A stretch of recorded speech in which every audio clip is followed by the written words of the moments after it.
Hello, National Capital Region. My name is Osmel Maynes, and I'm the Executive Director of Capital Pride, and I want to welcome you to Winter Pride 2021. Though we are virtual this year, we want to continue the celebration, we want to continue the pride, we want to continue the entertainment, the collaborations, the celebrations, and also educating the folks within our communities. Today we have a wonderful speaker series, which is called Our Voices. Our Voices started back in November of 2020 when we had our first trans conversation. And so now we want to continue having that conversation. I have some great folks who are going to be joining me this evening, and I hope you can sit back and relax. The title of this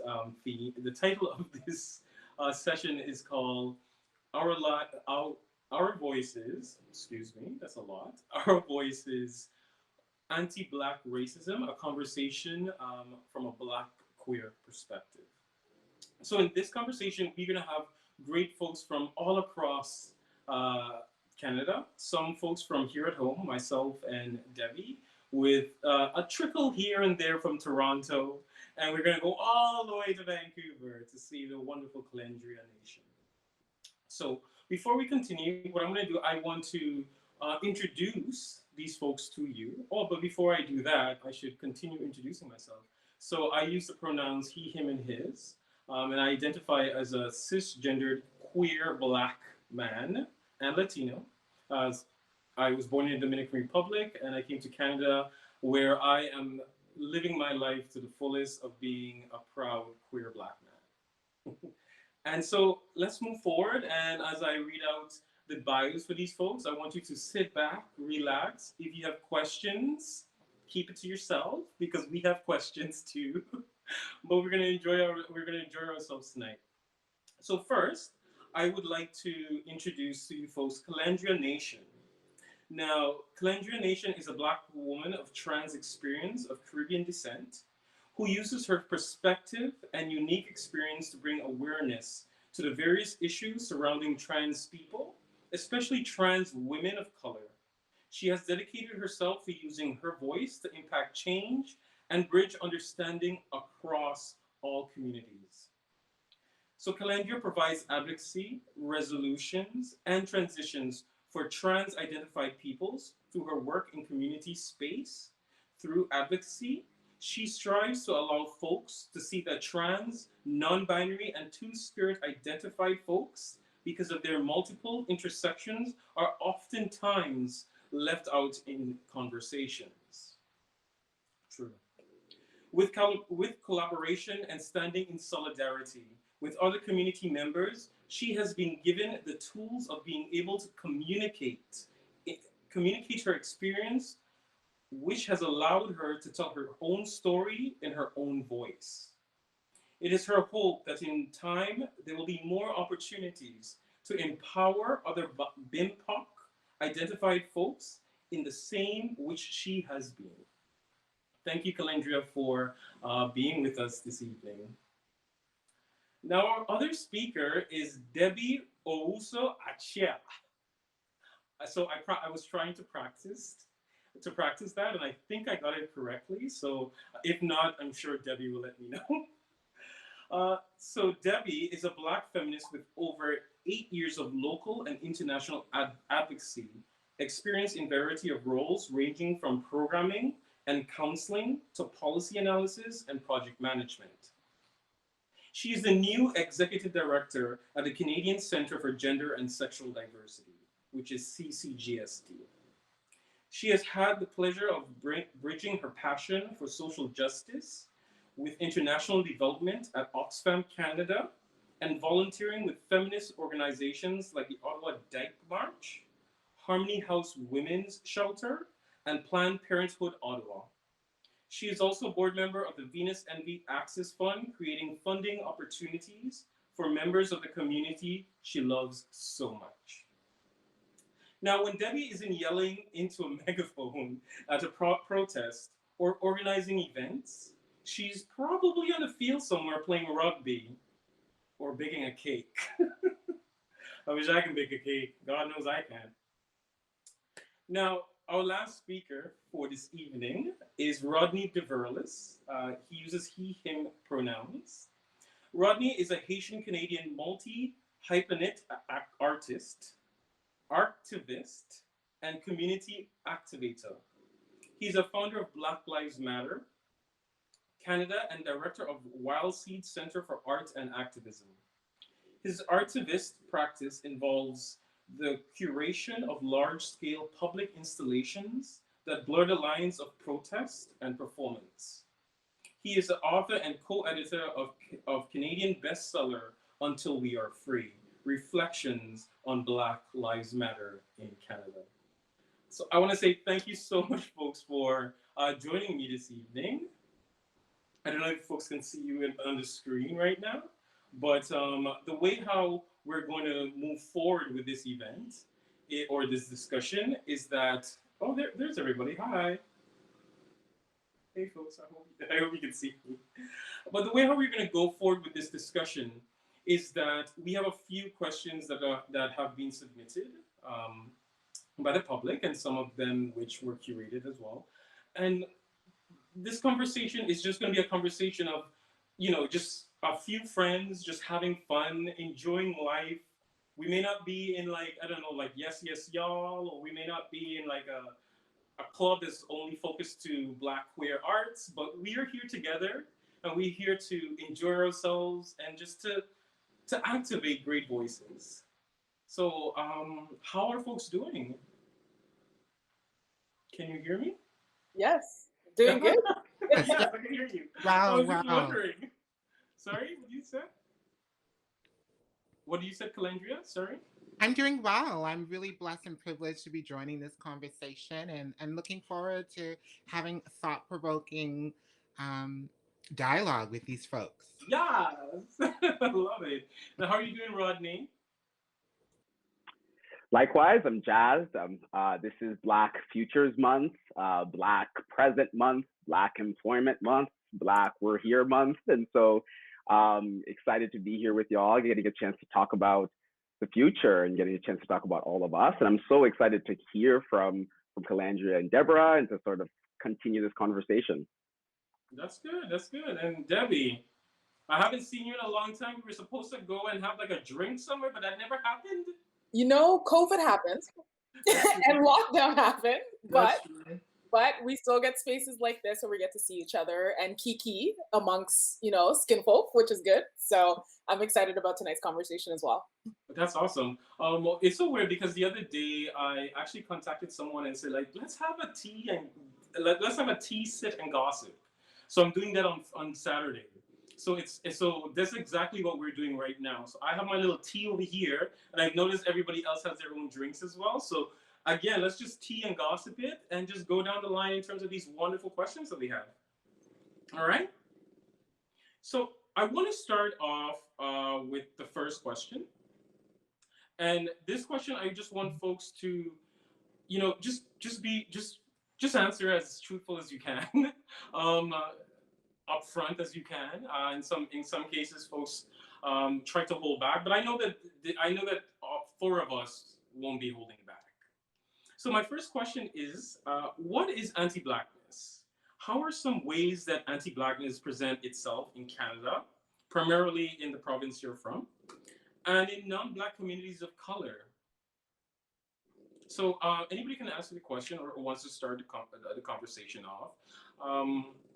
So I think I want to say that more of like I want to say that question more like if we're actually speaking to each other, because that came up very like, robotic. So folks, what is anti-Blackness? Like, what is it about? Like, how does it affect us as Black people, especially in our own provinces? And like, what can we do? Like why are we only hearing about it now, apparently?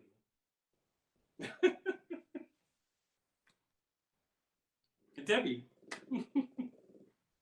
Perfect. I was like, anyone want to go? Okay, so I'm like, I'm not going to do the academic thing because this is not class and I'm not teaching and I'm not a TA, so I'm not going to do it. But when I think of the question of like, what is anti-Blackness? Like, truthfully, if I was going to speak amongst folks, which I'm here and I feel safe to say it, like anti-Blackness and anti-Black racism is a very specific racism, obviously that's rooted in a history of like our dehumanization as a people for centuries. But honestly, it just explains that like Black people are impacted by racism. I would say 10 times, I don't want to put a number to it, but we're impacted by racism. There's a little bit more than other people, and it's reflected in the history that obviously that's rooted in our dehumanization. And that dehumanization can be as subconscious as microaggressions that we'll see in the workplace, or even in like the language that we use to explain like bad things. For example, just like January 6th, when we were watching Trump's boys go to the Capitol, like the use of the language of like, oh, this is a dark day and like a dark time in history, and like even in our linguistic use. And I know I'm talking about this from an English perspective, and I'm sure like that's also a problem. And let's talk about colonization and the fact that we have to have this conversation in English when you know we're not having it in other languages. But like anti-Blackness is everywhere, and it's based on like our ongoing dehumanization and that we're impacted by racism like tenfold. And I don't want to pull out the statistics. There's research that's been done about it like all over the place. And if folks have questions about like where to go to see it, I can point you to it. But we know what it looks like in real life. Like we experience it daily, we resist it daily. And in the province of Ontario, I think there's a particular type of anti-Blackness we see just because of the concentration of Black populations that are here. I could speak to like, I'm from the GTA originally, but I can speak to the Ottawa context because we're looking at Francophone Black populations and how often and how easy it is for us not to consider like bilingualism in navigating certain spaces, and that majority of Black people here are Francophone. And so like, what does it mean for access? And I'll bring it back to our queer community. How many of the events we have are in English? And I alluded to that, right? And like, who are we leaving out and like why? But yeah, it looks like so many different things. It sucks. And yeah, it's a lot. No, it's true. It's a lot to unpack, especially being a Black person in a predominantly white society, and like I'm always hearing the whole thing of like, oh, you always bringing the race card. You always bringing out the race card, and I'm just like, why? No, I'm not bringing up the race card. That's what it exists. This is my life. Like this is my life every day in terms of like one trying to make you understand what I'm going through, which I don't think I should be. Like having that whole idea of like the angry Black man or woman, but yet you do not understand I don't know, from my home to my workplace, there could have been a lot of factors that can get me where I need to be in terms of being upset and whatnot, right? So like just a lot of things just to unpack out of that. What do you think, Rodney? I echo everything that Debbie said. I think that anti-Blackness is so beyond all of us that I actually laugh when people say things like you're playing the race card. Like it's actually such a, it's when I hear that, it's such an uninformed, unaware, unpresent. Like it's so anti-Blackness is the literal current framework of the world. It's how literal capital is how capitalism was created. It was out of the degradation of Black people and out of the mass removal and genocide of Indigenous people. That's like part and parcel to the world order and how we're living, how we're engaging. And so it feels so meta, but for us as Black people, it's so everyday. It's so ingrained. For me, anti-Blackness is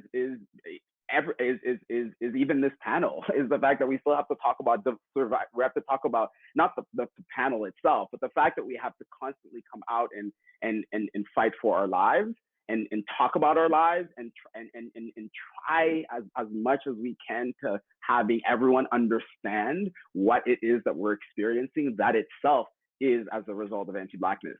And so for me, it's actually so much bigger than any one of us. It's so much bigger than geographical locations. But I was really curious about the second part of the question that talks about how anti-Blackness presents itself in Canada. And my experience is it's very much like a lot of Black folks here. I'm not originally from here.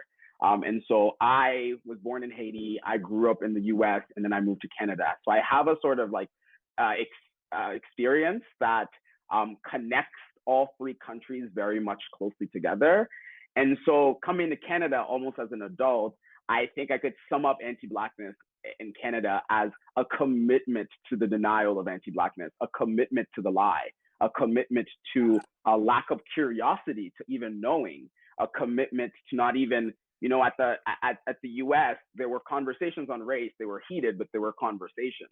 The lack of commitment to even the conversation. That to me is really how anti-Blackness shows up in Canada. You know, I've been talking about anti-Black racism for like 6 years now, and if you can believe it, you know, when 2020 was happening, the sort of major 2020, there are still, you know, at many times, it's many people in my life, close to my life, that are like, now I get it, which to me is part of that sort of commitment, because like, no, it's not now you get it. You've been hearing this for a long time, right? We've been talking about this since Black folks have come to this country. We've talked about the ways that we deserve more access, more rights. It's literally since you can look back to like decades and decades of inquests, of studies, of reports, of assessments, of climate studies. And so I think that anti-Blackness here is very much tied to that commitment to look the other way. It's tied to that commitment of the lie. Yeah, I'm just gonna leave it at that. No, you hit the nail right on the head. And so I'm just going to take us to Vancouver right now, Kelendria.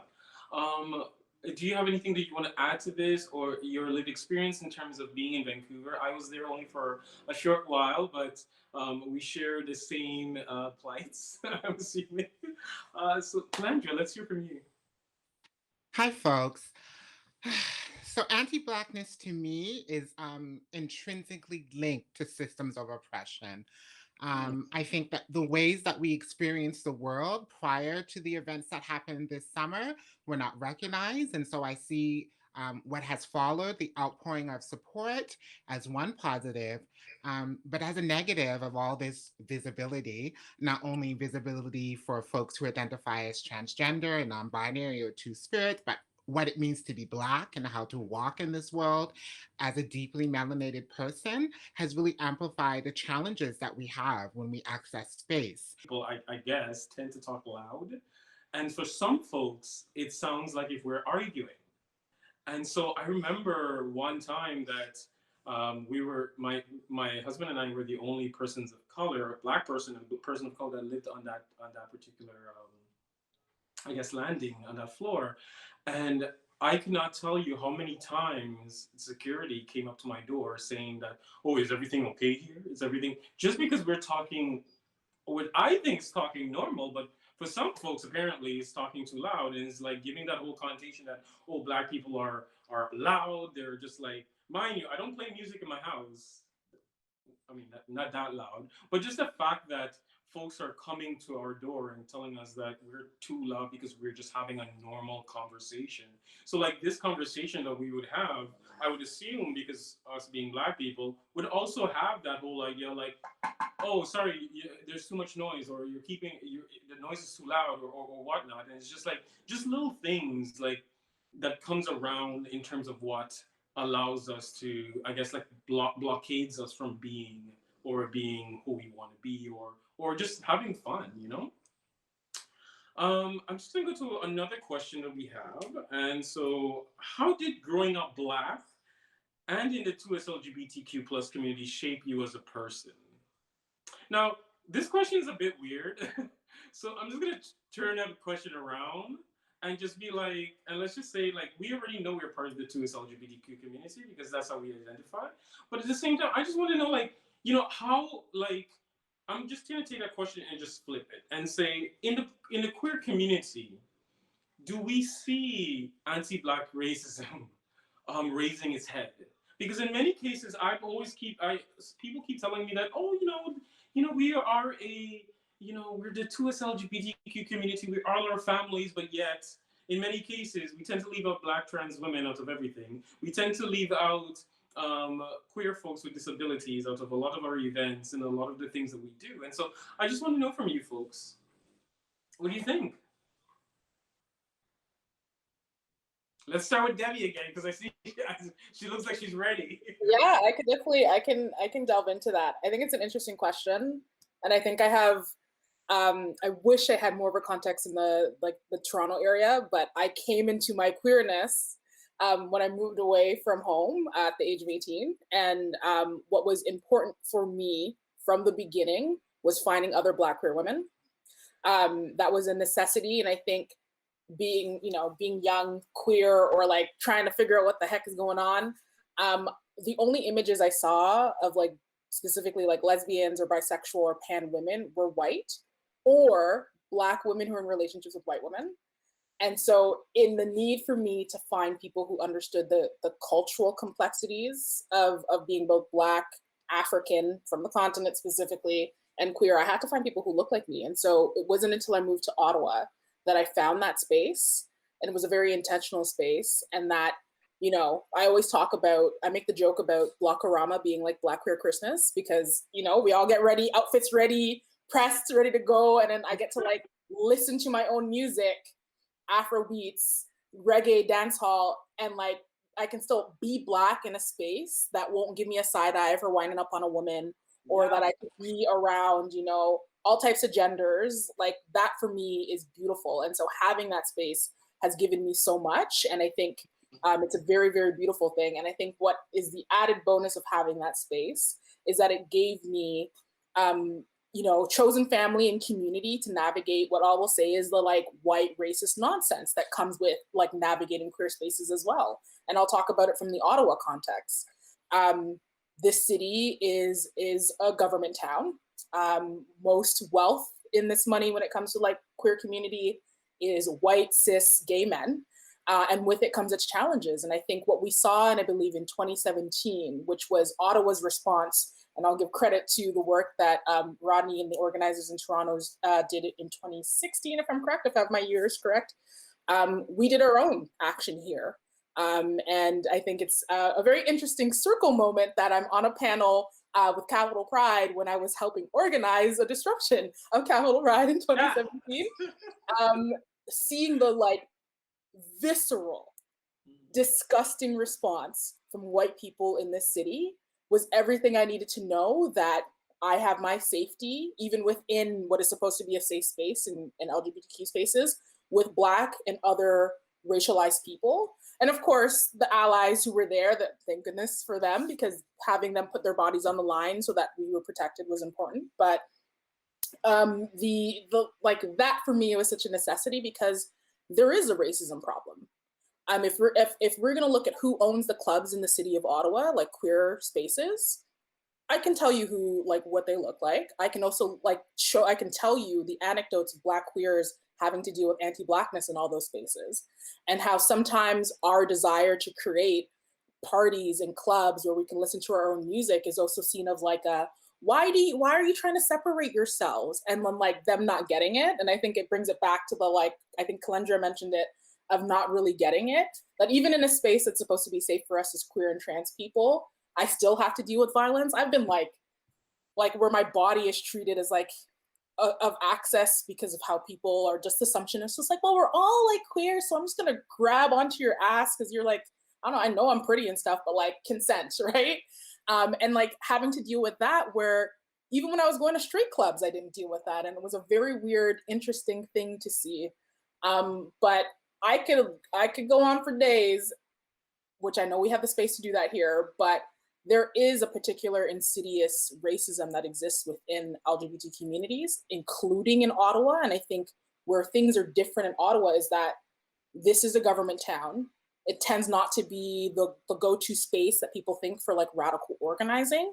And even when we try to do it, the resistance to it is just, it's very different. The resistance is very much so in like, why are you naming this thing? Why are you trying to bring attention to it? We're not Toronto, we're not United States. How dare you name this lesbian organization for having a racist organizer? Like there is this like need for being extra quiet because of the stereotype of this city. And it's a very interesting thing to have navigated, but I will always give credit to the fact that I've had other Black, queer, and trans people to like disrupt with, and hopefully younger folks who are the younger Black people who are moving to the city, Black folks who've been here, can see that like it's through like older generations. Like I'm learning this from older generations, and I'm hoping they're seeing it, because that resistance needs to keep going. And it's being able to share that knowledge with younger Black, queer, and trans folks, which is important to me, because the fight is still being fought. I mean, if COVID-19 passes, whatever, you know, and we're able to go back and congregate in person, we're still gonna have to deal with these issues. Just because they put a Black square on their Instagram page doesn't mean they're gonna kick you out of the club because you Black folks are being too loud, right? So things for us to consider. I love that. I love that. It's so true. It's like I love that the Blackout Tuesday, everybody and whoever they think that they are like, oh, I'm gonna just put this up because we're celebrating Blackness. We have to make sure that folks know. But the thing is, it's like you have it up for like what, 1 week, and then it's back to the same normal stuff, right? What about you, Rodney? What do you have to say? Like, I mean, I could probably share a little bit in what it is of what Debbie stated. I know in Toronto, especially in the village, I used to live in Toronto.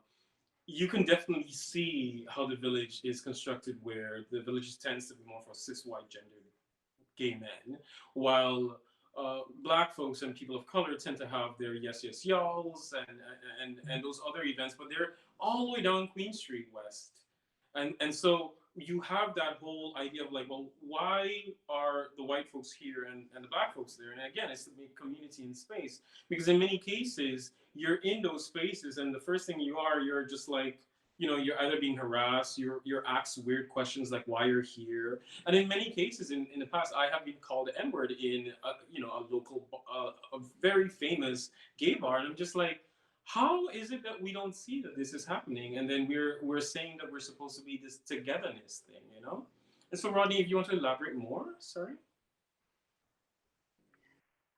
I mean, there's just like two things that come to mind. I think generally, when you were talking, Debbie, I just was thinking about just how much, because of anti-Blackness and systemic transphobia and homophobia and cissexism, like all of these things, it wasn't until I was around Black, queer, and trans people, like actually like creating a sort of chosen family, a sort of tribe of folks that are from similar shared experience, that I think I actually fully grew up as a human being. Like, because of all of the isms that we talked about, like it actually, like I actually was unable to explore the full spectrum of my queerness and my gender identity under the current guise of anti-Blackness. And I could not explore the fullness of how I live in my Africanness and my Blackness, because of the lack of visibility in traditional queer spaces. So the limitation either or, I actually think, resulted in many ways me not being able to fully stretch to the full aspects of my identity. I think that is, when we talk about privilege and not privilege, I think that that's one we miss as well. The ability to actually be your full selves, like to learn from your own self, by yourself learning and loving and growing and doing and dancing to your own ancestral music and talking in the way that feels natural to you, communicating with people that actually get it. Like you can just go straight to advice given, not educating.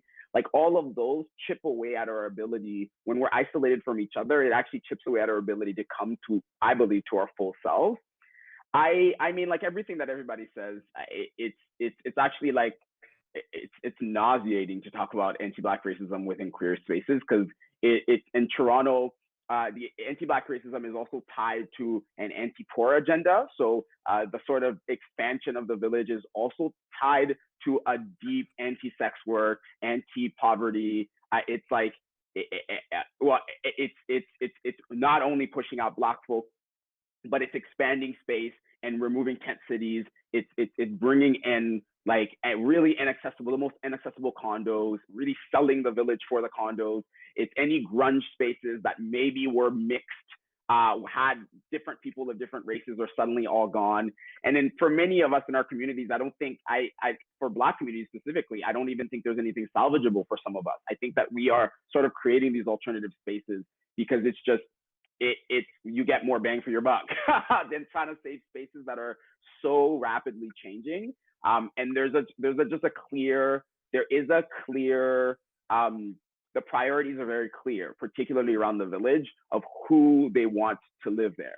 And it's not just around race; it's access to class as well. It's a particular it's a particular class level. It's a particular proximity to wealth. It's a particular proximity to the sort of Toronto, the young urban professional. It's a particular look. It's a yuppie look that I think Toronto looks to grow into. And it's unfortunate, really, because I think that there are historical spaces that perhaps a lot of us have fond memories of that we just have to change, have to just give up. But there's a lot of spaces that are, I believe, going to be created that I wish I had when I was 17. So I'm really interested in just like actually creating alternative spaces and saying that it's actually okay if we actually just give them the 3 blocks that is the village. How do we actually work together to like keep, because of the pandemic, there was some very few Black queer owned spaces that we have. A lot of them started closing. And so now for me, I feel like I'm constantly, when I'm on Uber Eats, being like, how do I keep ordering from Diner's Corner? Because I know that they're Black queer owned. Like, how do we actually come out of this pandemic creating new spaces for ourselves, creating new vibes? We know what we want. We know what it is. We also know that we are not exclusive. If you're at a Black party, everyone's welcome. Bust the wine.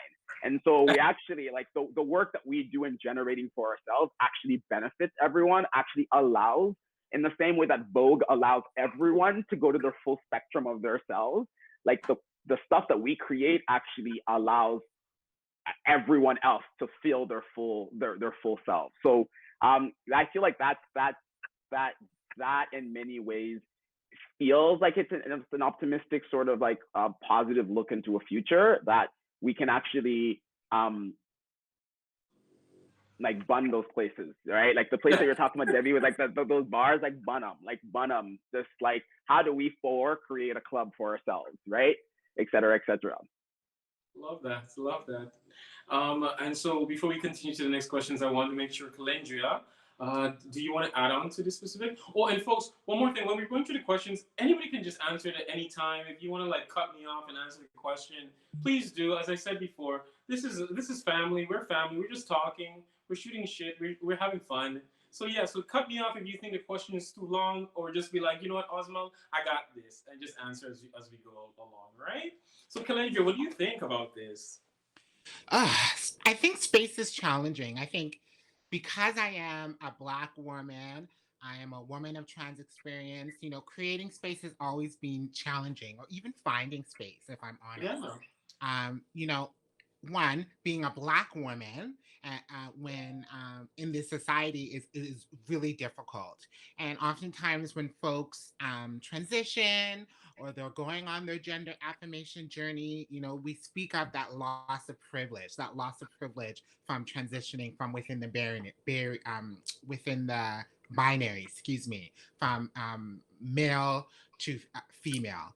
And so I've never actually felt like I had any type of male privilege. I've always been a feminine being, and I think that that has been a tool that I've been able to use throughout my life. I think because I never really felt comfortable or welcome in a lot of spaces, once I was able to transition and had agency and became the woman I am, it forced me to find space.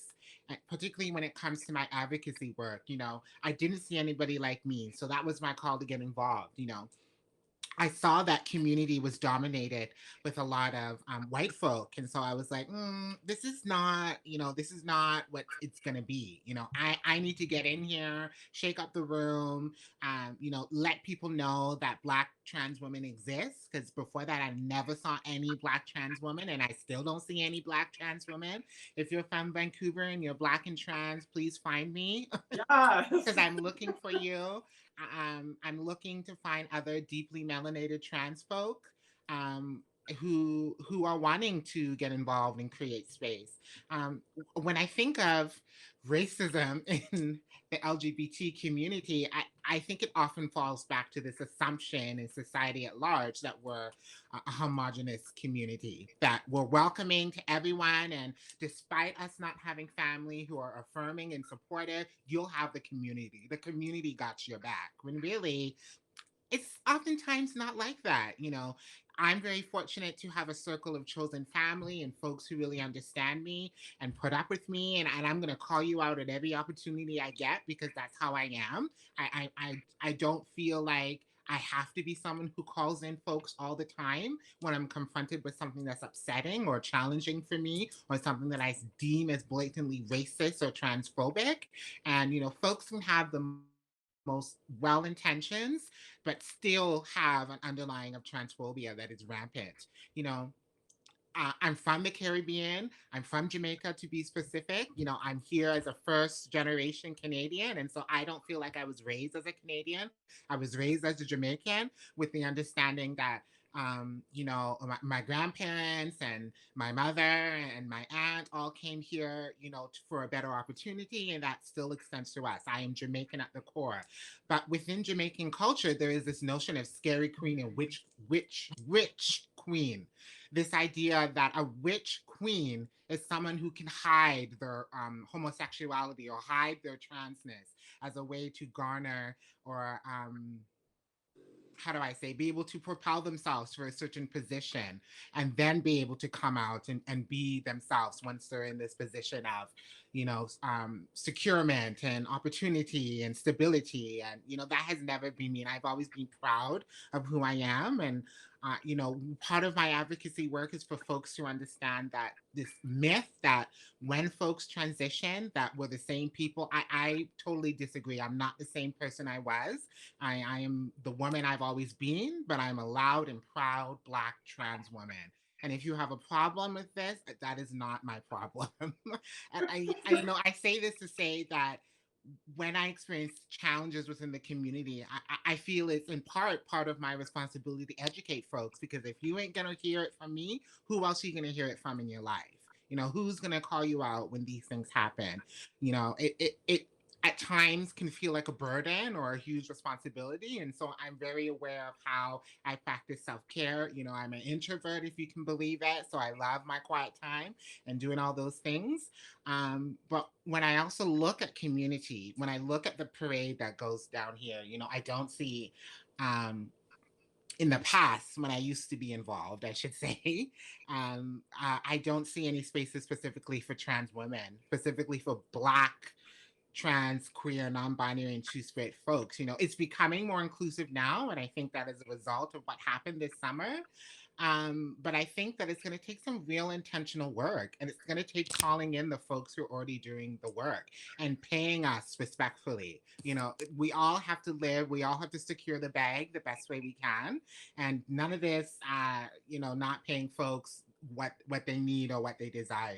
It's so important for folks to be honored in the way that they feel is right, and none of this questioning of how dare they think that they're worth X amount of dollars. Because for me, it's not the dollar amount. We're all surviving in the best way that we can. And unfortunately, when it comes to being Black, non-binary, and two-spirit, we want to not only survive, but thrive as well.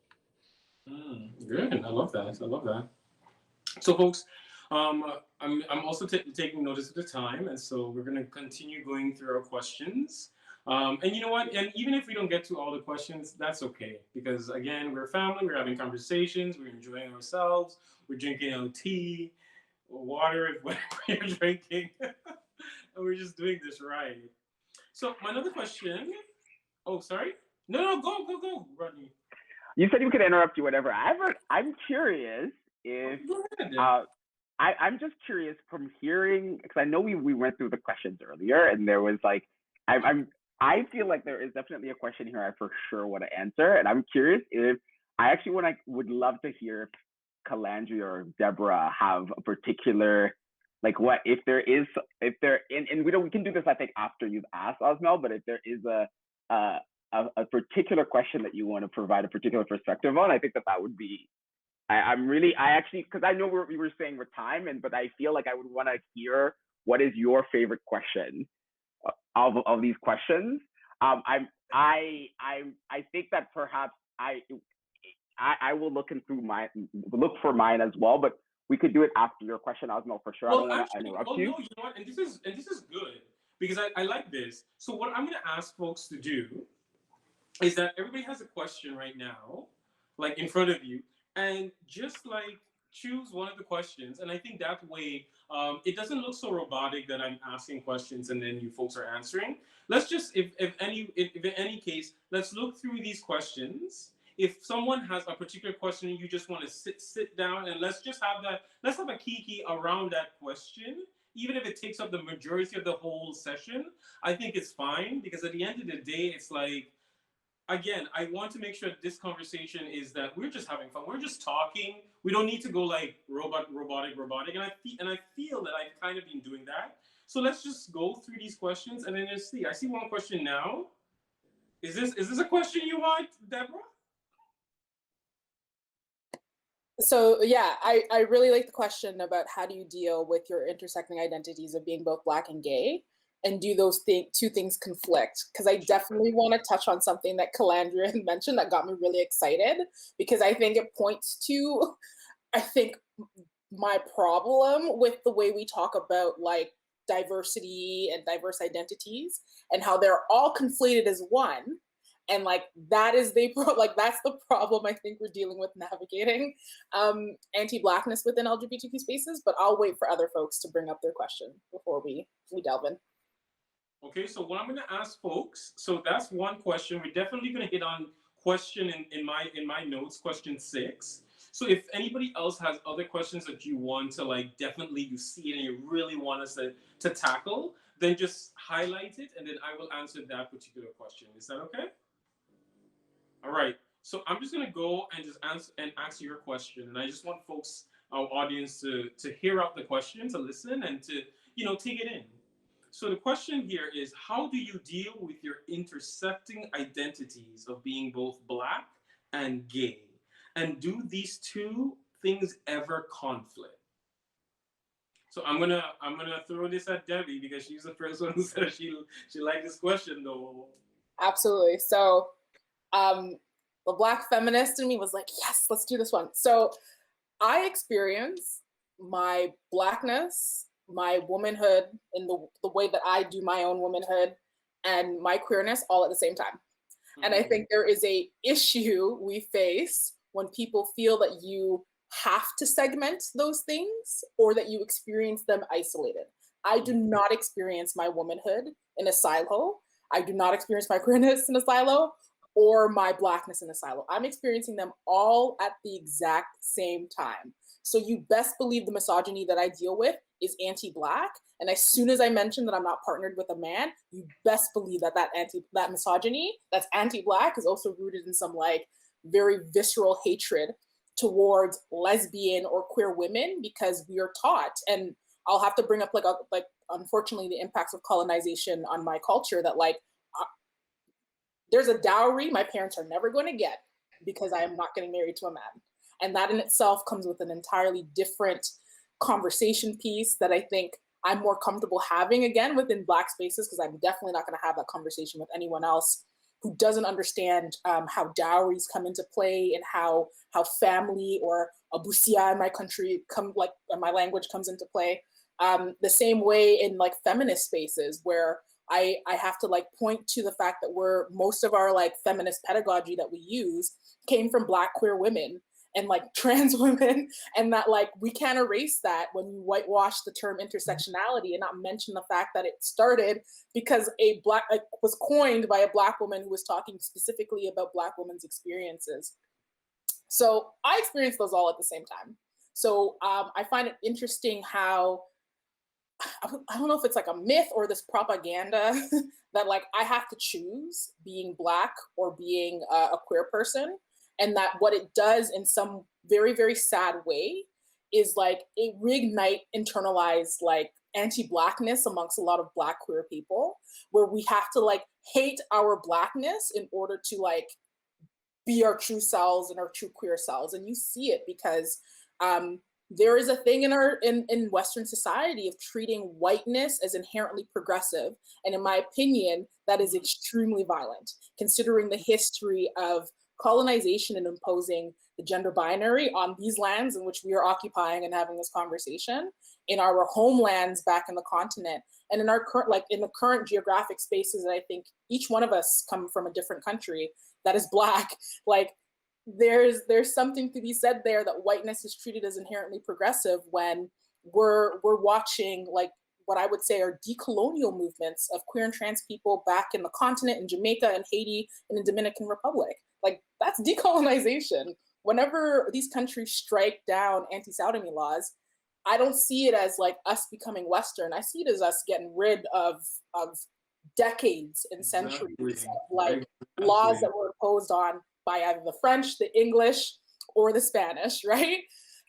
Not only that, I think that it brings it back to the beauty of finding chosen family in Black spaces. I think there's something to be said of us not defaulting that, well, if I really need to be like my true queer self, I just need to like only hang out with like white people because they really get it. We get it too. We've been getting it. And I think there's a beauty there. And that's important to me. Like finding Black queer women is important to me. Not only that, like there's this, and I think Kelendria, you mentioned it, this idea that all of oppressions are somehow the same thing. And that if you are a gay person, you know exactly what it's like to deal with oppression because all oppression is the same. And that's why I think there's an importance specifically for Black people in naming anti-Blackness, because it is a very, very specific thing that we experience. And although I experience my queer identity, my gender, and my race at the same time, they aren't the same thing. So like there's also another added like complexity there. You cannot equate your experiences as being like a gay man, a gay white man, to my experience of being a Black woman. And you see that they try to do it. You've seen the whole like, oh, I have a Black woman inside of me. And like, that is very offensive because you don't know what it's like to navigate the world as a Black woman. Exactly. So please don't try it. And I think being in Ottawa, where it's very interesting, we see this narrative inform public policy. And I think that's the added layer in being in a government town where how the federal government sees how like oppression is and like even the way the use of the language in federal policy. If they conflate our experiences all as one, that like the others are just all in the same group, the policy that we then see they come out with, the legislation we see, is going to be weak and it's going to miss out on the extreme, like the nuances of our communities, which mean that the same problems that we've been fighting for are going to continue to happen.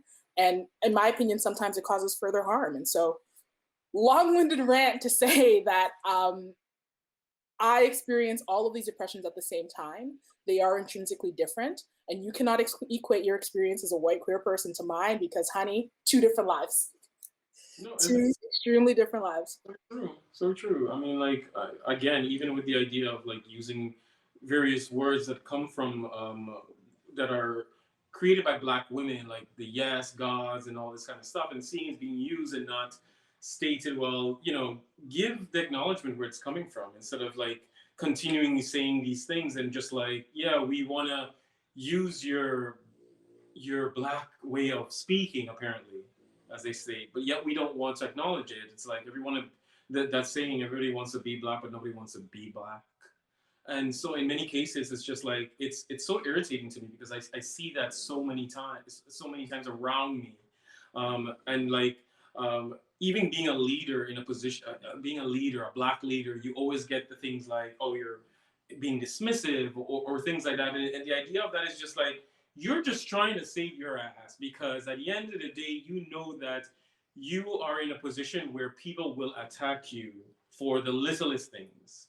And so in many cases, if I'm not very, being so conversational with you as being a staff person or something, it's because at the same time, I need to protect myself. I need to know, like, I have a family too, right?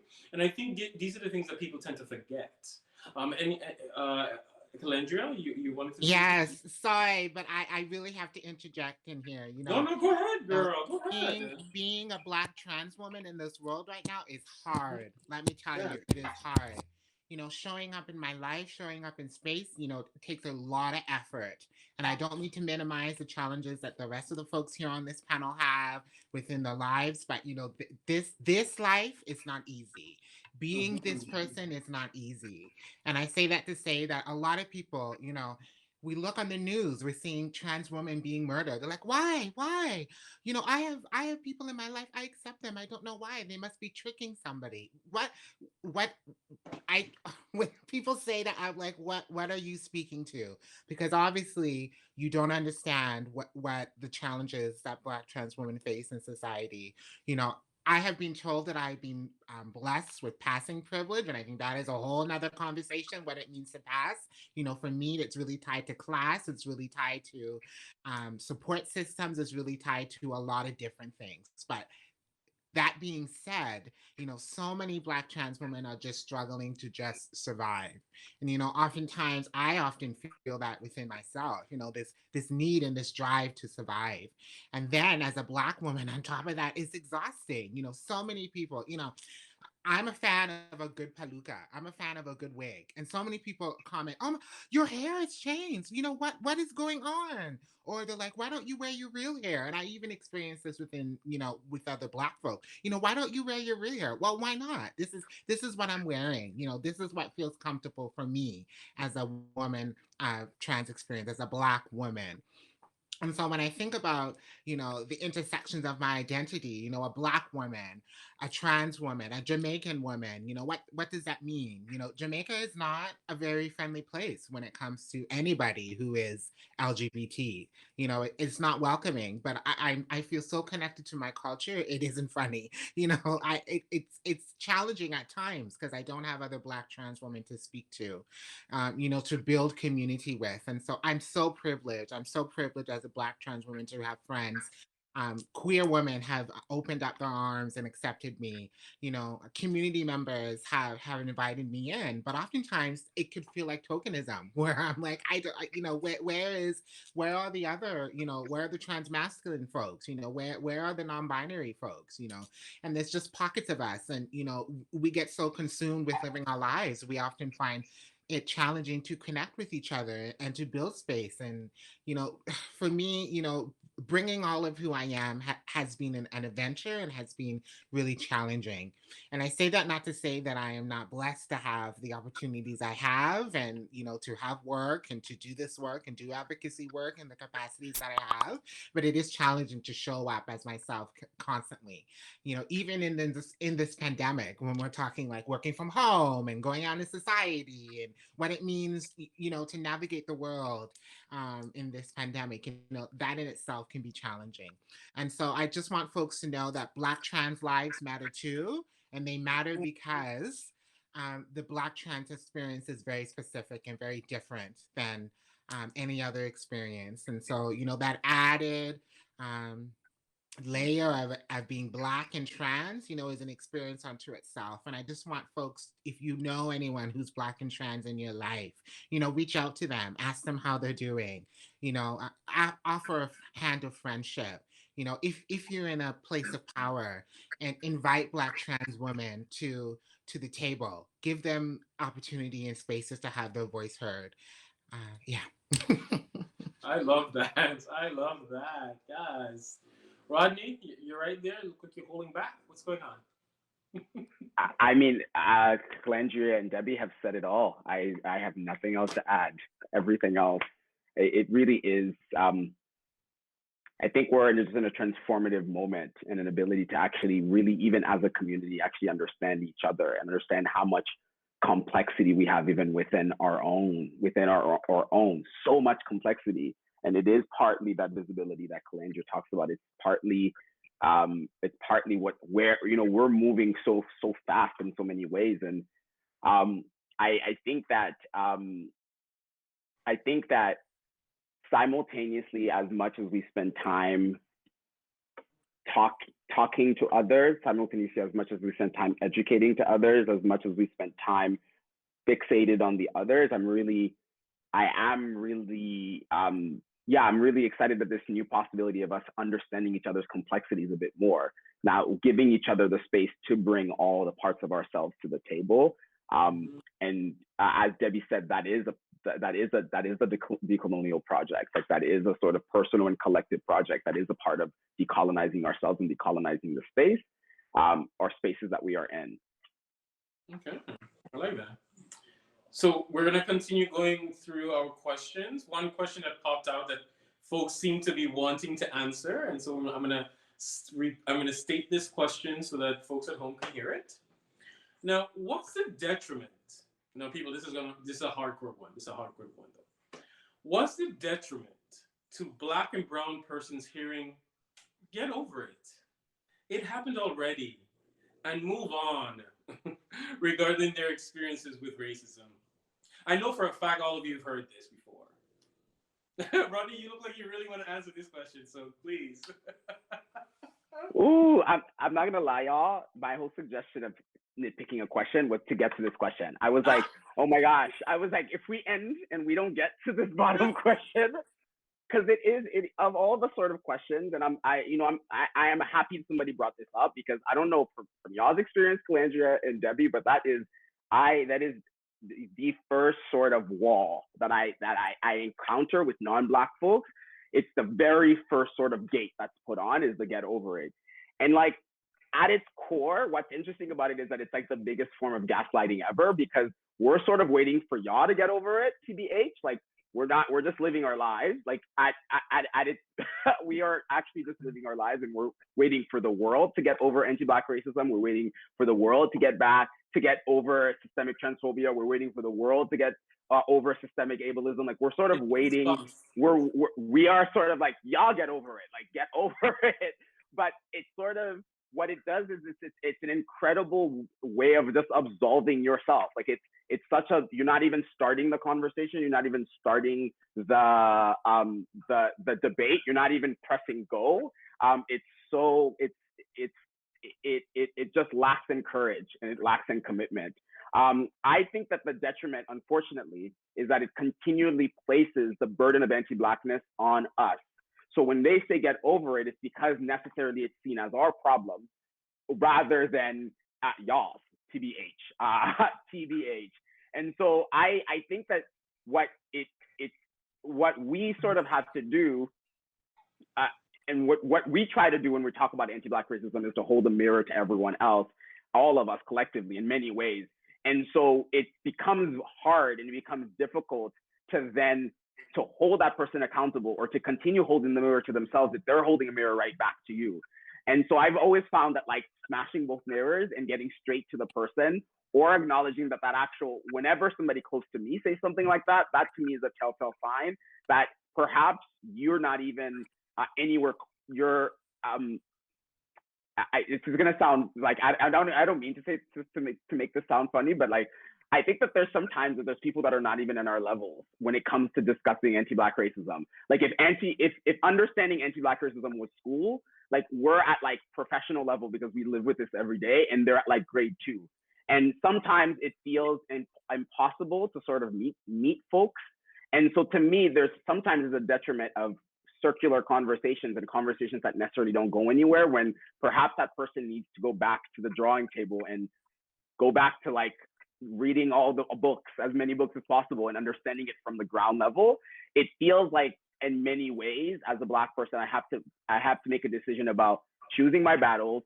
What is a conversation that will either empower me or completely drain me and ruin my day and ruin my whole week, and a sort of recognition that there's some folks, when they say that, it's just a lack of commitment to even want to even start to even listen. Wow, that's insane. I love that. I'm gonna go to Kelendria, and then we're gonna finish off this question with Debbie. And folks, if you have, we have a few more minutes left. So if you see another question that you're interested, that you really want to tackle before we go, we can get to that. So Kelendria. When people tell me to get over it, it ignites a fire in me that I can't explain. What am I supposed to get over? the mental health challenges of you just asking me that question and having to take a deep breath and count to 10 because I'm going to explode on you and let you know exactly what I'm trying to get over in this moment, or I'm supposed to get over this idea that I'm supposed to consistently and constantly educate you on how your whiteness has afforded you privilege, and that privilege is to not understand the intrinsic experience of what it means to be Black in this world, what it means to be either queer, trans, gay, what it also means to be sometimes the only one in your organization or one of a few. What am I supposed to get over? I I rebuke that in the name of the Lord. What am I supposed to get over? You know, for me, it's often tied to well-meaning folks being like, I've heard this before. What else? What else are you bringing to the table? You know, as a way of not acknowledging the frustration that it is being Black in this world and people invalidating your experience all the time. Also, for me as a trans person, you know, folks are like, well, it's not about transness. I don't see that. I don't know how that links. And I'm like, well, if I'm trans and I'm here, then you know I'm always going to bring my transness with me, and I'm always going to bring my Blackness with me. So I can't leave part of me at the door when I enter a space. You know, even when I enter my workspace, you know, yes, I'm there to perform a job, and that job is detailed in a work or a job description. But when I also enter spaces, I'm also Black. My skin is deeply melanated. I'm also a trans woman. I bring the burden of what it means to be trans and what it means to represent a community that is not represented in society very much, depending on where you live. You know, for folks who are in rural spaces and who are identifying as trans, non-binary, and two-spirit, and folks of color, you have my heart. That experience is an experience unto its own. And you know, we're so lucky in these high concentrations, these bigger cities where there's so many of us, you know, but I often think of, you know, who is not at the table. And so when someone tells me to get over it, like who are you referring to? Am I supposed to get over it because I'm trans? Am I supposed to get over it because I'm Black? Am I supposed to get over it because I'm a woman? You know, which one is it? So I can appropriately respond. And you know, again, you know, it's challenging for me because it angers me, if I'm honest. It really angers me when people, you know, challenge what the experience that I am, or the person that I am. You know, it really angers me because I work very hard to become this person, and no one's going to take that away from me. I don't care if you're family, if you're kinfolk, if I've known you for 4 years, if I've known you for 10 years, you know, you're not going to take away what it is for me to be myself, and what a challenge that is to be myself 365 days a year. So I also think that Yes, girl, take a breather. Yes. We have time, though. We have time. Go ahead. When these things are in areas of conflict is when we're called to spaces that aren't built for us. You know, when we're called to spaces of leadership spaces, when we're called to spaces where we're the only one. And you know, if I'm honest, you know, we're in these queer communities, and there's a language that is associated with queer communities. You know, we speak in gender neutral language. We speak of intersectionality. We speak all this jargon, which is really linked to Western understanding of language. You know, I can't go into place and say, Wagwan, you know, I have to go there down the road, or you know, I need to go to market. You know, this person is being argumentative for me and speaking my native tongue, which is native to me. You know, if I did that in certain spaces, you know, it would be like, who is she? You know, she doesn't know our language. She doesn't know our jargon. You know, there is a jargon to what it means to be queer in this world. You know, there's certain understanding that the language that we've adopted, which is tied to, in my opinion, Western language, is the only language and the only way of expressing ourselves. But I'm a storyteller, and I'm going on and on and on. It makes me angry. No, I love it. I love it. I love it. It's like before I get to Debbie, I just wanted to just what you said at the end. I was watching this cartoon, and it was about this young Black boy. I don't know. It was on Netflix. I don't know, but he was talking about he has a switch on his. He has a switch that he turns the dial so that white folks, couldn't understand him, and so he can switch the dial to speak to black folks and so forth. So Code switching. That is tone code switching, switching. exactly. Yes. And that's exactly it. It's like we as black people, we have to, unfortunately, have to use this tone switching, because it's like, yes, you understand what I'm saying, you understand, but you're just saying that you don't understand. Because I can hear when you say wagwan, yeah, like what is happening? Like what's so wrong with you? Like there's nothing different with that. But I mean, I digress. Debbie, sorry, to you. Yeah, I agree with Kelendria. When I hear statements like "get over it" or "it's in the past," like that cheeses me. Translation for tones like code switching, it makes me upset. You know what I mean? So like, it makes me go red, because I think both Rodney and Kelendria touched on it, that like it is used as extreme gaslighting, which I think is like on brand with Canada's approach to racism. 100%. Whoever's doing Canada's PR, give them a raise, because they're doing a great job. But it also does this thing of absolving responsibility, which is part of the problem. If people are allowed to say, oh, you need to get over it because the burden's on us, because somehow that's all we see as Black people, we only see race, it absolves them of responsibility. It's just like, you need to get over it. You're seeing things, it's like gaslighting, etc. And I think it's reflective of two things. The first one, and like putting that blame and burden on us, this idea that like somehow people who come from particular oppressions only see their own oppression. And therefore, because they only see their own oppression, you know, they're making things up. Here they go again, et cetera, et cetera. But I think number two, what it does, and I think this is the part that's very interesting. White people in particular don't like being called racist. And as soon as you put that mirror, even if we destroy the mirror and it's like, hey, like you have to like talk about where your own contributions to racism is, we then have to deal with a level of fragility that is also weaponized against us, and a great way to shut us up from bringing this stuff up, by the way.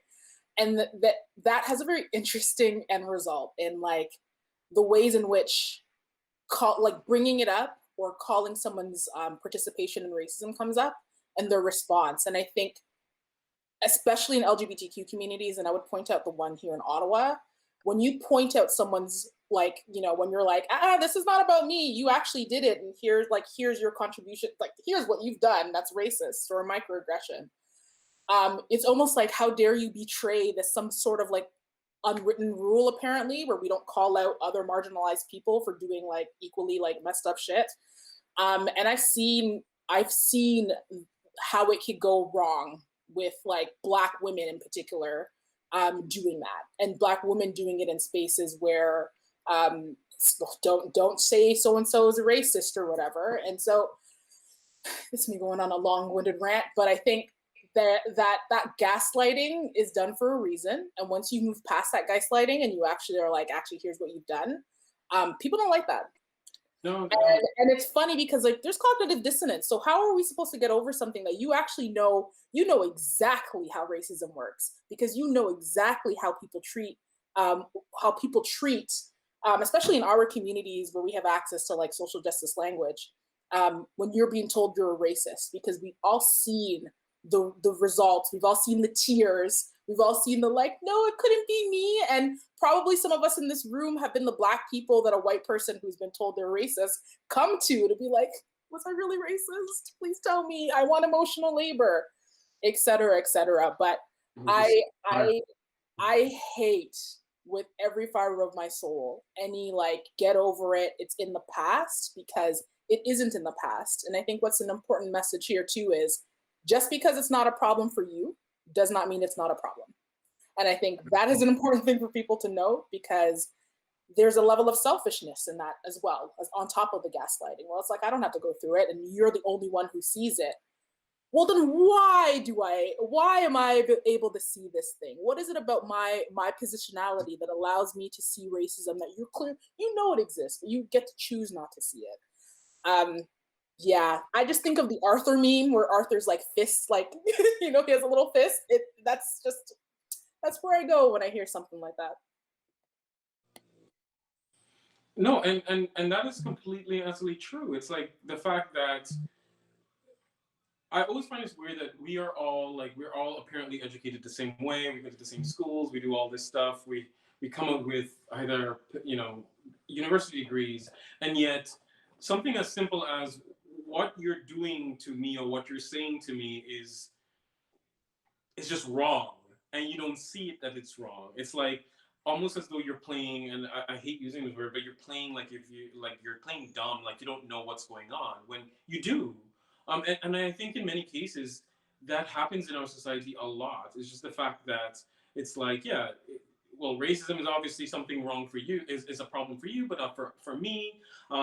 Just today I was, Instagramming, and I saw a message from some video of a young black man is saying things like, "Oh, I find that America tends to make everything about race, but it's not like that in Canada." And I'm saying to myself, I've been living in Canada for over 15 years now, and I'm just like, where does he not see this? Or like, I mean, it's obviously some young kid saying this, but again, it's going back to the idea of like, where are you, and like, why are some people just choosing not to see that? And so again, it's just like coming back to the reality of it is we face anti-black racism in every single format of life, and calling it out always makes someone else feels uncomfortable. If I'm calling out that that you are being racist, or even the connotation about saying how I raise my voice a certain way, like these are things that you need to think about and wonder, well, what's the difference between you and I? Rodney, you have something that you want to add to that? I just feel like what was mentioned before about somebody who would say get over it actually is not actually denying what you're saying. Like there's no part of that actually is like, oh, I don't know, I don't believe you, or tell me more. There's actually no part of it that questions the statement of fact that we say when we talk about anti-black racism. It's I recognize it, I acknowledge it, get over it. And I think that that's where perhaps it gets so weird, because it's like that person at some point you recognize it. It's not about you don't actually need, I took back, initially I was like, well, give them books. But I'm like, actually, by that point, that person really doesn't need to know the fact. It's not about questioning the fact of the statement. It's that I actually believe that you deserve to live with this, that I actually believe at my core that it's okay, that this actually is not as major as you're saying. And I think that's where it gets particularly dangerous. I think that there's also something about when we assert ourselves as black people, as an apologetic black people. It's like there's a sense of, it's at some point we reach a sort of detente when somebody says get over it, because okay, I don't have to educate you because you know the facts. We don't have to correct history or fact. You know that we're meeting each other at 2021 with this sort of, and it forces us in many ways to say, yeah, you get over it then, whatever. Like we're just you get over this blackness, you get over this loudness, you get over us being here, you get over us living, you get over all of it, because ultimately it's like we're not gonna stop living, and we're not gonna stop being our true selves. Like this sort of train that we're all on is only gonna keep going deeper and deeper and deeper and deeper. And it's a sort of power struggle that I think will have to grapple with more and more. I believe the United States, for example, is starting to grapple with that there are, we're not going to move. we will not move, and often they will not move as well. I think that we're going to, at some point, we're going to have to really reconcile with that, that it's not about bringing every single person on board necessarily, but recognizing that there are people who literally will, who wholeheartedly believe that we just have to move on and get over it. And we know that that's not the case. I think I'm fascinated by when collectively we as a country, how we sort of reconcile with that. I'm speaking from a perspective of living in downtown Toronto, and every single Saturday at 3 o'clock, there's a massive, what looks like an anti-mask meets with QAnon, meets all the white supremacists, meets all, like, it's like they've compiled themselves into a party now, where I don't understand how we're conflating not wearing a mask with Proud Boys. Like, it's become weird, but like every day now there are forests marching, and they march up my street every single Saturday. And so, like, I think that those are folks that will say for sure, get over it. And they're in the sort of, I think that when we think about the future, when I think about the future, I don't really think about these folks. I don't really picture them, but that strident, like, I'm gonna put my foot in the ground and do believe that you actually need to stop talking about this for us to move on. And for we say we're gonna continue talking about this for us to move on. I'm really curious to identify how do we move on. Mm-hmm. Well, folks, I don't know if anybody wants to add on to add on to what Rodney just stated, or even quickly just have a bit of a solution. Oh, Kelendria? Oh no, I thought Kelendria had something to say. No?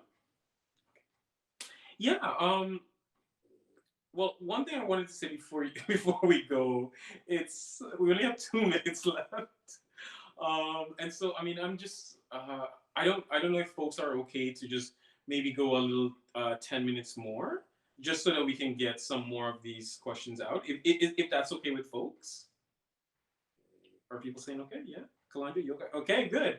So yeah, and so I love what you just said, Rodney, and I want to hear from other folks' perspectives of what they think of like how do we move on? Like how? Sorry, Kelendria, you put up your hand. Oh no, great. Yes, yes. You're just This doing the weave hair is in my flip. face and You're it's just in doing my the hair flip. eye and Okay, it's okay, doing a whole bunch of sorry. things. Yeah. It's wild, so I'm doing the hair flip. And Yes. No, no.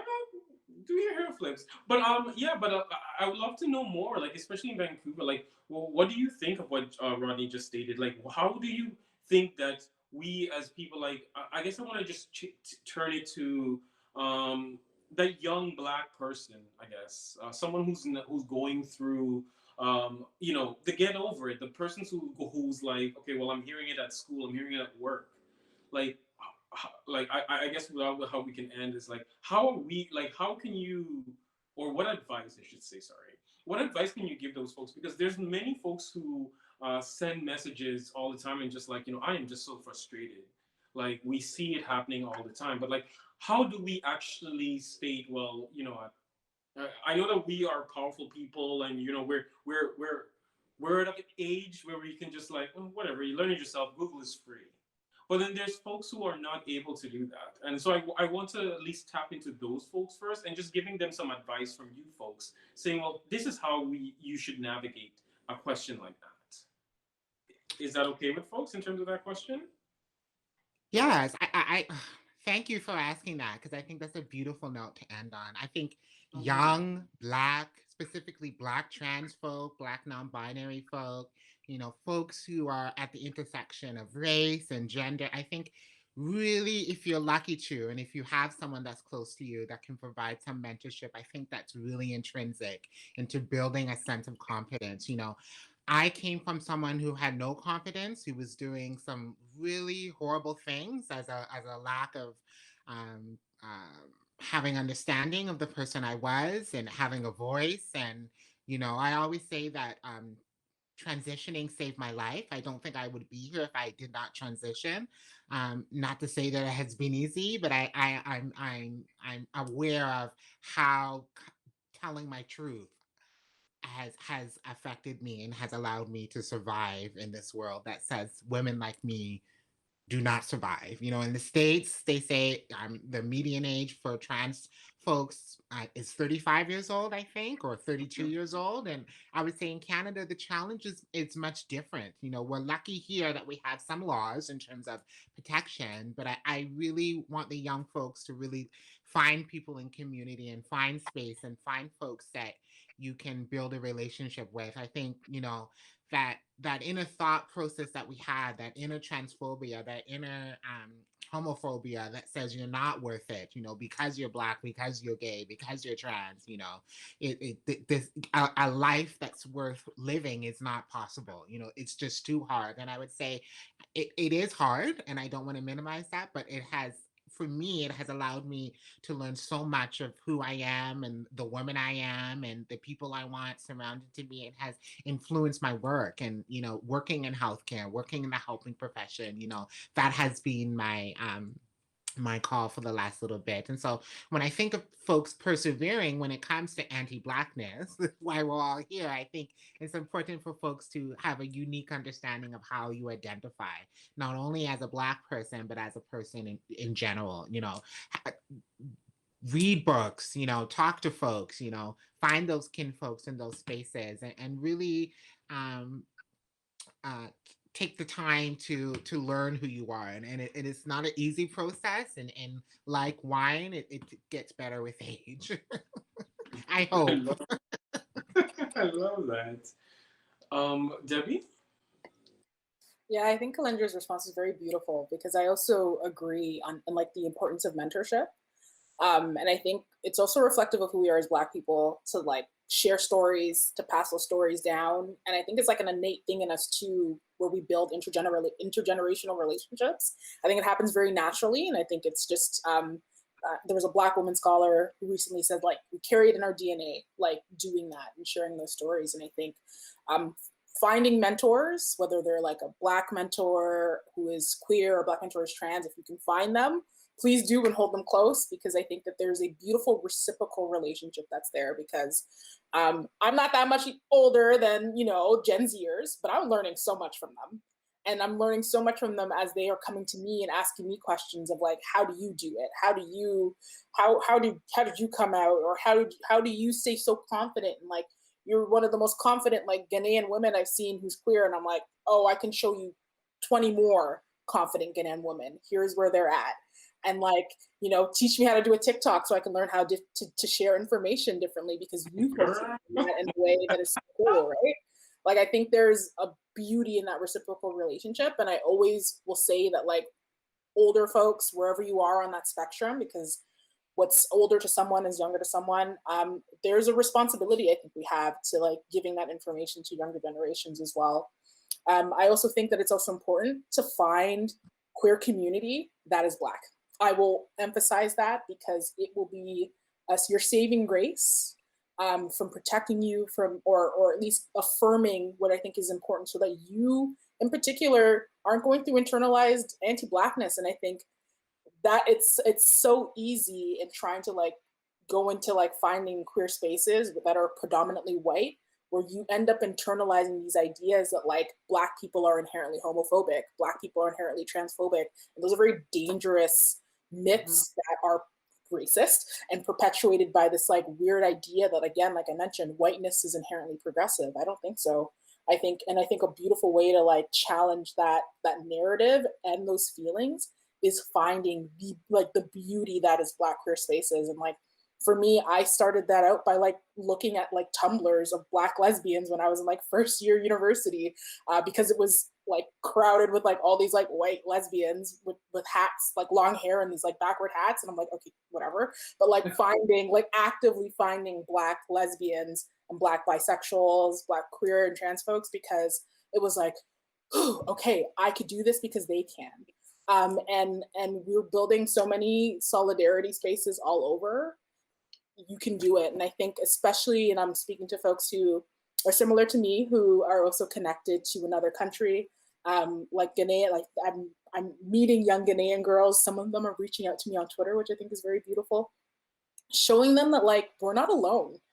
I think what changed my life was being able to see other proud Ghanaian women who were still, they're like this like idea that like somehow tradition or navigating tradition is somehow absolved because you're living this like supposedly Western life. I'm seeing Ghanaian women have traditional weddings. And that, for me, seeing that image was everything I needed to know to be like, I don't have to pick and choose. And like, neither do you.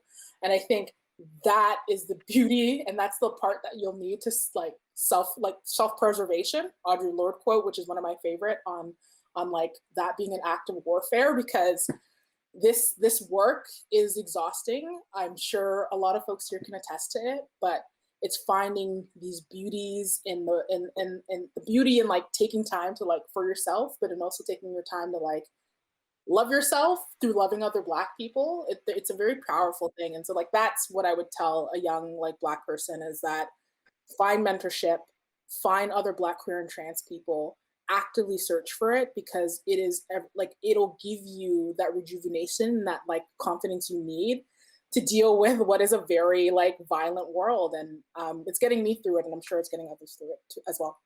Mm-hmm. And we're gonna end up with Rodney.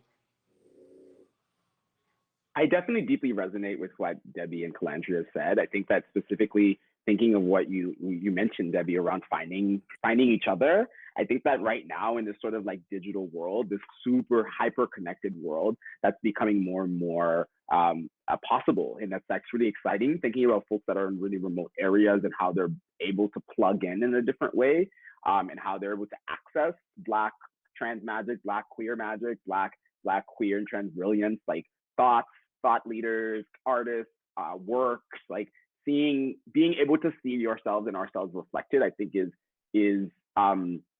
was definitely an important part of my journey as well. And I think that there's something comforting in knowing that actually like Black, queer, and trans people, like we've existed, we do exist, and we will continue to exist. And that we might not have, in our countries specifically, like we might not have a pride festival, but like we are still finding each other, like, right? That there is, I had a fortunate chance to perform at what is the sort of Caribbean Cultural Festival, Guerra Festa, in 2017, and going there and like talking to folks from my home country of Haiti, talking to folks from St. Lucia, talking to people from Bermuda, from all the islands, and recognizing in many ways that like we find a way to be with each other no matter what. And I think that even our own home countries in the West have a particular narrative of not having us. And I think that, Haiti for sure is violent. There's a lot of violence towards queer and trans folks, but that doesn't mean queer and trans folks don't exist and don't find ways of knowing each other. We just don't know about it. So I think that there's also something around that you mentioned, Kelendria, around knowing yourself, that if I had to look back in my life, I actually feel like so much of what I actually am being celebrated for, so much in my adult life that grounds me, that makes me, that has shaped me, that is part of my work, that is part of my interest, that is part of my friends, all of that, a good number of that are things that I spent a long time in my childhood suppressing because other folks weren't celebrating it. And I didn't actually so much. I remember, being the flamboyant, the gay kid that was like, yeah, I want to dance, not because my sisters dance, but because I want to dance. Like, and so much, I actually I believe so much more of the things that I'm interested in would have even been sharper, would have even been deeper, would have even been more full and more rich if I just had that time.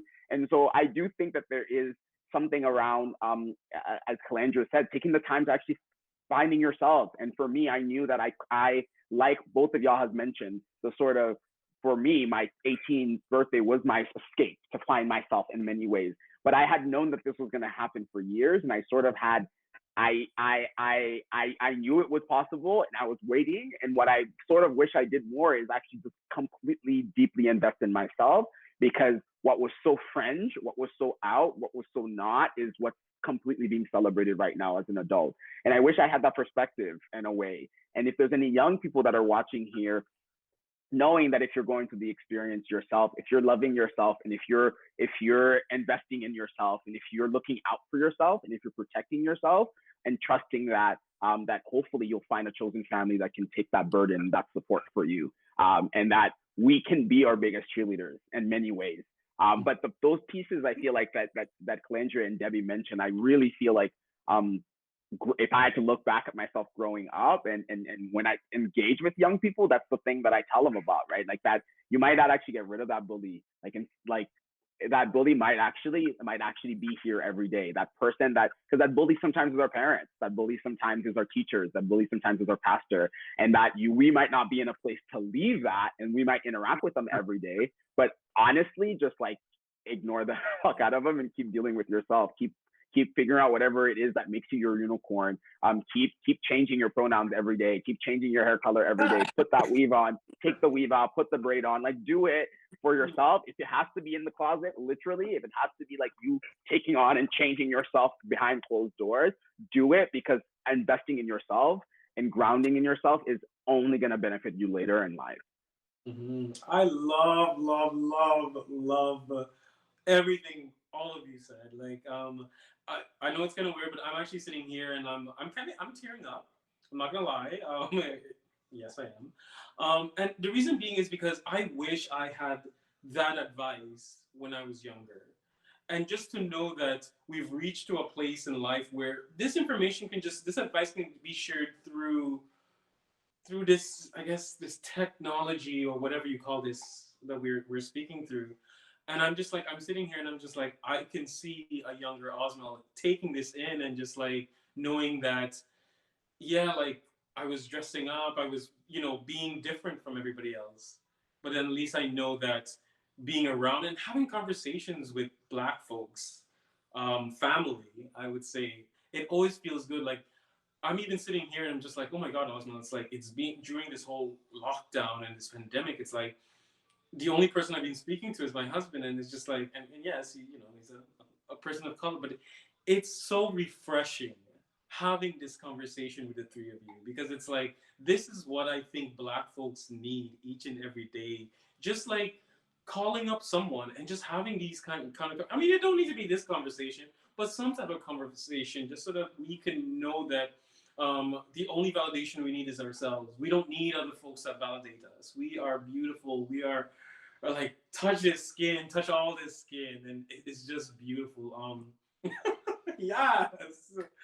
Wow. I mean, I am blown away. I don't know if you folks are blown away, but I'm blown away. I'm like, I thrive in conversations like this. Communication and powerful conversations make me feel really good. And I know that if I could feel like this, I'm hoping that other folks feel in the same way. I want to say thank you to you folks for being a part of this discussion. It's very important that our voices are heard.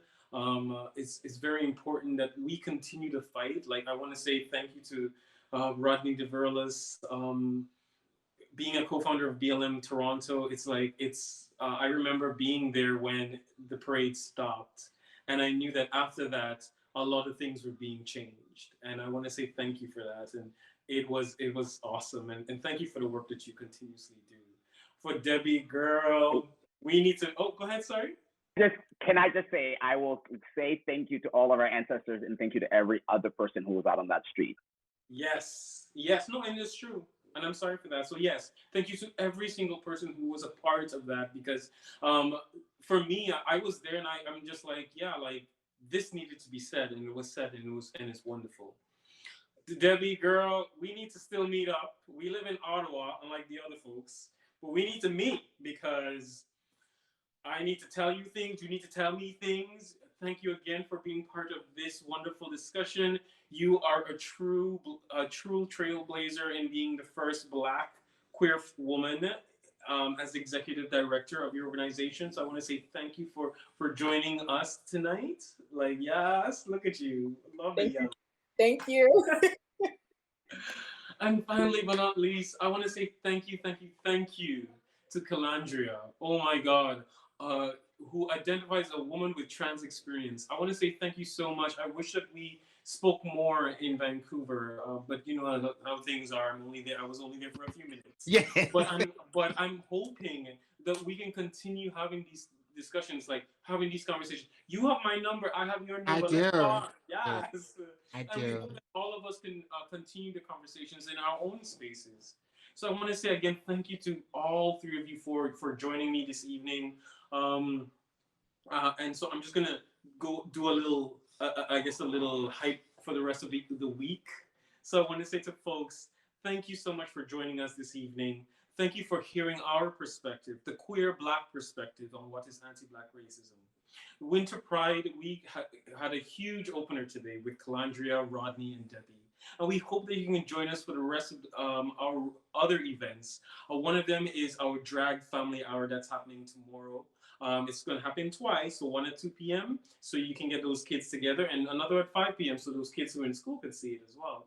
It's just ensuring that folks and families can actually come together and actually create crafts, sing and dance and enjoy yourselves. We can continue. We're going to be continuing with other youth events that focuses on how to get that interview during a virtual type of atmosphere. How are you going to land that job when you're at home and you can't get out because of the pandemic? Not only that, but we are also collaborating with Google Canada in creating Grow Your Business with Google. So, you know, folks who probably, you probably don't have your job right now, but it's going to probably come back. But you know what? You can do a side hustle and get that skills to do that side hustle. So, or if you want to change your career path, you can do that as well. And so, please tune in for the rest of the week. We have Bob the Drag Queen with It's Drag Henny. Bob is going to be hosting a plethora of wonderful local drag queens and drag performers, and also some from the GTA. And we're going to finalize the full week with beautiful music from Kimberly Sundstrom. So again, I want to say thank you so much, folks. Thank you for joining us. And this is going to live on our YouTube page. So you can come back, listen, kiki, laugh, and enjoy.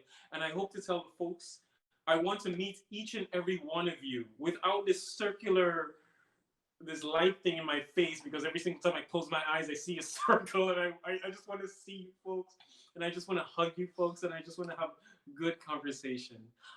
Before I go, I want y'all to say one last thing, anything that comes up to your mind that you just want to share with the folks at home, and then we're just going to say goodnight. Kelendria, let's start with you. Hi, folks. Thank you so much for joining in and having me. I'm here all the way in Vancouver. The light has disappeared in my suite. So I just want to say thank you so much, to all the youngings out there, be safe, persevere, develop resilience, and keep the fight going. It matters. You matter. Debbie? Thanks again for having me. This was really fun and I think really needed, especially at the beginning of the week. So thank you. And to the folks who were there who want to remain connected, find me on social media. I'm on Twitter at D_Owusu-Akyeea. And keep rocking what you're doing. I think I'm learning from you folks. So I can't wait to see what other folks in the community here in Ottawa are doing, but also across the country. Yeah. And finally, Rodney. So much gratitude to everyone for plugging in. So much gratitude for Osmel for convening us. And so much gratitude for Kelendria and Debbie for giving me so much life and energy. And for any Black person watching here, I really hope that for the end of this Black Futures Month and beyond, we have moments of joy, of happiness, of dancing, of music. I hope that we all make it safely through this portal of this pandemic and beyond. So much love to you all. Have a good night. Right. Thank you so much, folks. So thank you again. And remember, folks, pride is not canceled. Pride will never be canceled. I am Osmel Maynes, and I'm saying I'll see you later. And why are you gagging? We bring it to you every year.